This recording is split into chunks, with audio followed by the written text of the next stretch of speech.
Breaking news చూస్తున్న మహబూబాబాద్ జిల్లా డోర్నకల్లోని జోగ్యా తాండాలో తల్లి ఉష పైశాచికానికి పాల్పడింది. జోగ్యా తాండాలో ఈ నెల మొదట్లో జరిగిన ఈ ఘటన ఆలస్యంగా వెలుగులోకి వచ్చింది. జోగ్యా తాండాకు చెందిన వాంకుడోతు ఉష భర్త గత ఏడాది అనారోగ్యంతో మృతి చెందారు. ఇక అప్పటి నుంచి ఉష తన పిల్లలు వరుణ్ తేజ్, నిత్యశ్రీతో కలిసి జోగ్యా తాండాలోనే ఉంటూ కూలి పనులకు వెళ్తూ జీవనం సాగిస్తుంది. ఈ నెల 5వ తేదీన పిల్లలిద్దరూ అస్వస్థతకు గురై వాంతులు చేసుకుంటూ ఉండగా ఉషా వారిని ఖమ్మంలోని ప్రభుత్వ ఆసుపత్రికి తీసుకెళ్లింది. వారిద్దరూ కూల్ డ్రింక్స్ లో తాగిన తర్వాత అస్వస్థతకు గురైనట్లుగా వైద్యులు తెలిపారు. అయితే చిన్నారులు ఆరోగ్యం క్షీణించడంతో మెరుగైన వైద్యం నిమిత్తం వైద్యుల సూచనతో ఖమ్మంలోని ఓ ప్రైవేట్ ఆసుపత్రికి తరలించారు. వైద్యులు వారికి వైద్య పరీక్షలు నిర్వహించి గడ్డి మందు తాగినట్లుగా అనుమానం ఉందని చెప్పడంతో బంధువులు ఉషను నిలదీశారు. పిల్లలకు తానే కూల్ డ్రింక్లో గడ్డి మందు కలిపి తాగించారని చెప్పడంతో వారంతా అవాక్కయ్యారు. ఈ నేపథ్యంలో ప్రభుత్వ రామచంద్ర నాయక్ ఆరోగ్య పరిస్థితిపై ఆరా తీశారు. ఇక మెరుగైన వైద్యం అందించాలని డాక్టర్లను ఎమ్మెల్యే రామచంద్ర నాయక్ కోరారు.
బ్రేకింగ్ న్యూస్ చూస్తున్న మహబూబాబాద్ జిల్లా డోర్నకల్లోని జోగ్యా తాండాలో తల్లి ఉష పైశాచికానికి పాల్పడింది.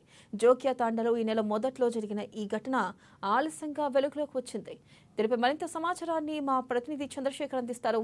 చంద్రశేఖర్, చెప్పండి, అసలు తల్లి ఎందుకు పిల్లలపై ఇంత పైశాచికానికి పాల్పడింది, అలాగే ఎందుకు పురుగుల మందు తాగించింది? అప్డేట్స్ ఏంటి?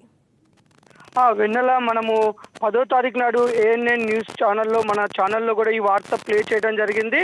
ఒక కసాయి తల్లి తన సుఖం కోసం అసలు ఎక్కడ కూడా తల్లిదండ్రులు వాళ్ళ పిల్లల ప్రాణాల కోసం వారి ప్రాణాలు త్యాగం చేస్తారు. ఈవెన్ పశువులు, పక్షులు కూడా వారి పిల్లల కోసం పరితపిస్తుంటాయి. అలాంటిది తను సుఖంగా ఉండడం కోసం ఇద్దరు చిన్నారులు, ఏది వరుణ్ తేజ్ అనే 7 సంవత్సరాల అబ్బాయి, నిత్యశ్రీ అనే 5 సంవత్సరాల అమ్మాయిని పాశవికంగా తను థమ్సప్లో కలుపు మందు తాగిచ్చి చంపాలనే ప్రయత్నం చేసింది.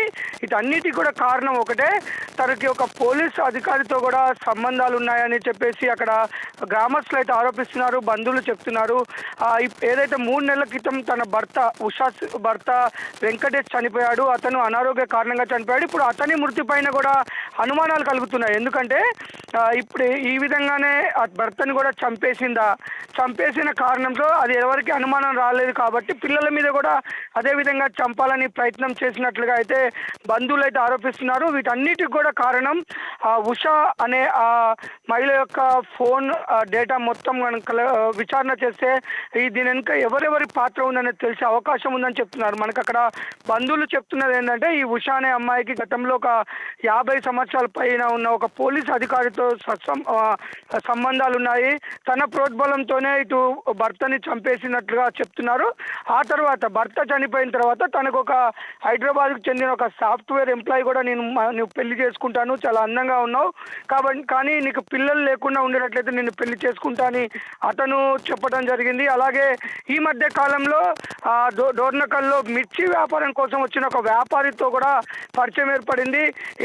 తన యొక్క మామ కళ్ళు సరిగ్గా కనిపించవో తన యొక్క అత్త మేకలు కాస్తానికి వెళ్తూ ఉంటుంది. ఈ క్రమంలో ఆ మిర్చి వ్యాపారితో కూడా సత్సంబంధాలు ఏర్పడి కొంత స్నేహం ఏర్పడింది. ఆ స్నేహం కారణంగా వారిద్దరు ఎప్పుడు చాటింగ్ కూడా చాటింగ్ చేస్తున్నారు. ఈ ముగ్గురి పాత్ర ఉన్నది. ఎవరైతే ఇటు భర్త చనిపోయిన దాని మీద కూడా పలు అనుమానాలు వ్యక్తపడుతున్నాయి. అలాగే పిల్లల్ని కూడా ఆ భర్త భర్తను చంపినట్లుగానే ఇట్లా చంపేసి ఇక్కడ తను వేరే వారితో వెళ్ళిపోవాలని ఒక తన సుఖంగా ఉండటం కోసం వీరు తప్పించాలనేసి ఇంత పాశవికంగా అయితే చేసినట్లుగా అయితే బంధువులు చెప్తున్నారు. ఎప్పుడైతే వీరు తాగిన తర్వాత తను బయటికి వెళ్ళడంతో బంధువులు చూసి పిల్లల్ని ఉట్టిన ఖమ్మంలో అనే హాస్పిటల్ తీసుకెళ్లారు. అక్కడ చాలా సీరియస్గా ఉందని హైదరాబాద్లోని నీలోఫర్ హాస్పిటల్ తరలించారు. ఇప్పుడు ప్రస్తుతం నీలోఫర్ హాస్పిటల్లో వారు చాలా క్లిష్ట పరిస్థితి అయితే ఉంది. అమ్మాయి పరిస్థితి చాలా క్లిష్టంగా ఉంది. అబ్బాయి కొంచెం కుదుటపడుతున్నారని డాక్టర్లు చెప్పారు. నిన్న డోర్నకల్ ఎమ్మెల్యే ప్రభుత్వ విప్ కూడా రామచంద్ర నాయక్ వెళ్ళి పిల్లలకు మెరుగైన వైద్యం అందించాలని చెప్పేసి అక్కడ డాక్టర్లను ఆదేశించారు.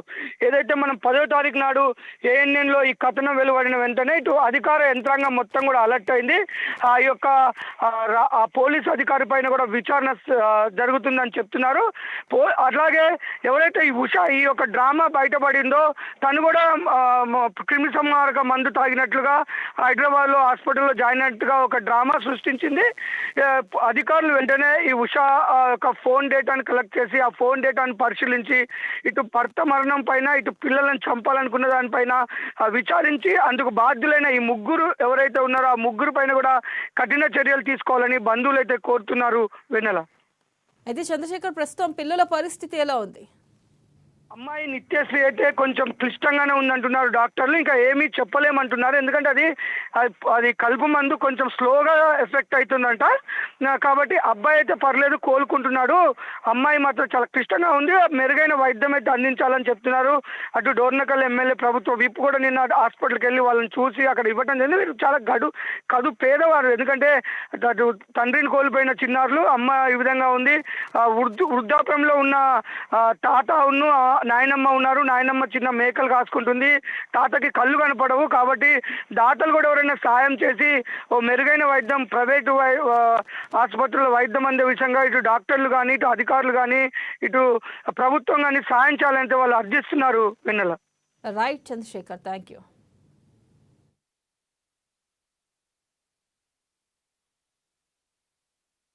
తర్వాత ఇక బిడ్డ ఏమో థమ్స్అప్ ఉందేమో అని తాగింది. ఎక్కువ తాగిన తర్వాత ఇక మళ్ళీ అమ్మాయి ఇంట్లో కక్కుతూనే ఉంటుంది. ఆ ఇంట్లో కక్కిన తర్వాత బయట వెళ్ళకుండా ఇద్దరు పిల్లగానికి తలుపు వేసుకొని లోపల బేడం వేసుకొని బకెట్లో ఉంది, మన కార చుట్టలు పెట్టే బకెట్లోనో కక్కుతుంది. అన్ని మూత వేసి దాసింది పైన, మాకు ఆవుపడకుండా. దాసిన తర్వాత పిల్లలు ఇక తడపడ